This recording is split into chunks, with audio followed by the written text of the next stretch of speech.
Bonjour, aujourd'hui on va parler des protéines que l'on utilise de nos jours quasi toujours dans une diététique en complément d'un programme d'entraînement à la musculation. Qu'y a-t-il dans ces pots de protéines? Quels sont les différents types de protéines? Comment les consommer? À quels besoins répondent-elles chez les sportifs? Et enfin, quelles sont les éventuelles précautions à prendre lors de leur utilisation?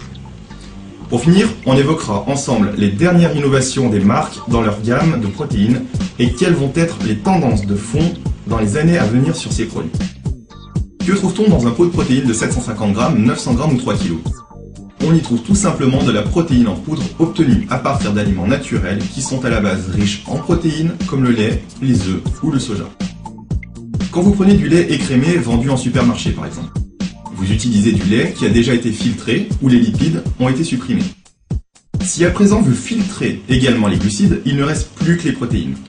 Il suffit alors d'enlever l'eau par des protocoles de déshydratation pour obtenir une poudre de lait riche en protéines. C'est exactement ce que vous trouvez dans un pot de caséine. Quels sont les différents types de protéines? Il existe différentes sortes de compléments alimentaires protéiques. Chaque protéine a ses caractéristiques propres et donc une utilisation spécifique qu'il est bon de connaître pour ne pas gâcher votre budget. La caséine, tout d'abord obtenue à partir du lait, est ce que l'on pourrait appeler la protéine de base. C'est la plus commune et la moins chère. Sa forme la plus répandue est la caséinate de calcium. Sa teneur en protéines est de 80% en moyenne et sa valeur de biologique de 80. La caséine a plutôt une assimilation lente. La protéine d'œuf, elle est composée d'albumine extraite du blanc d'œuf. Elle ne contient ni graisse ni cholestérol, qui sont surtout présents dans le jaune. Elle possède aussi un avantage particulier sur les protéines de lait. Elle ne contient pas de lactose que certains peuvent mal digérer. Elle a une assimilation moyenne, soit entre 1 à 2 heures. La protéine de soja est également intéressante car elle a une concentration bien plus élevée que la caséine, autour de 90-95% de protéines, et une assimilation plus rapide, entre 1 heure et 2 heures. Elle est appréciée des personnes végétariennes car elle est issue de sources 100% végétales et ne contient pas de lactose. Enfin la whey, notre préférée. Elle est issue du petit lait et est depuis plusieurs années la source de protéines la plus utilisée par les bodybuilders.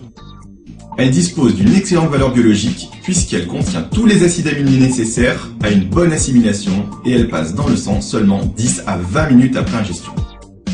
Elle est très peu grasse, très peu sucrée et ne contient pas de lactose. La whey protéine est à privilégier dans un objectif de prise de masse car c'est la protéine qui produit la meilleure réponse anabolique et donc qui stimule la prise de muscle. Elle est aussi bien utilisée en période de sèche car elle a un effet coupe-faim et un faible taux de lipides. Comment les consommer? Tout simplement en mélangeant les protéines avec de l'eau ou du lait dans un shaker, en respectant les doses indiquées sur les boîtes bien entendu. L'apport protéique sera judicieusement réparti tout au long de la journée, en tenant compte des protéines contenues dans l'alimentation normale, et en ayant présent à l'esprit que l'organisme ne peut assimiler plus de 30 g de protéines toutes les 3 heures. Quelles sont les précautions à prendre lors de leur utilisation? Comme tout produit diététique, il convient de respecter scrupuleusement les doses indiquées par les fabricants. Tout apport en excès est préjudiciable et ne fera qu'encrasser l'organisme et devra être évacué par le foie ou les reins. Il est donc important de déterminer précisément ses besoins protéiques et de boire entre 1,5 litre et 2 litres d'eau par jour pendant sa diète. Nous avons tous des besoins différents selon notre âge et notre type d'entraînement, mais globalement, l'apport en protéines global ne doit jamais dépasser 1,8 g par kilo de poids de corps par jour. Les dernières innovations des marques à base de protéines. La tendance du marché réside dans l'idée de rajouter d'autres composants avec les simples protéines.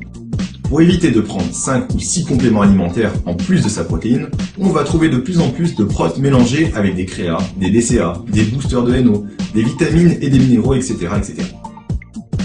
En conclusion, les protéines sont des éléments essentiels des plans diététiques liés au programme de musculation.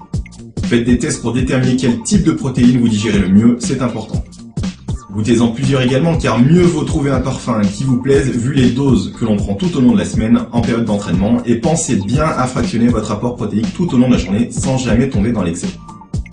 Pour toute question supplémentaire, n'hésitez pas à consulter un diététicien qui pourra vous proposer un plan spécifique.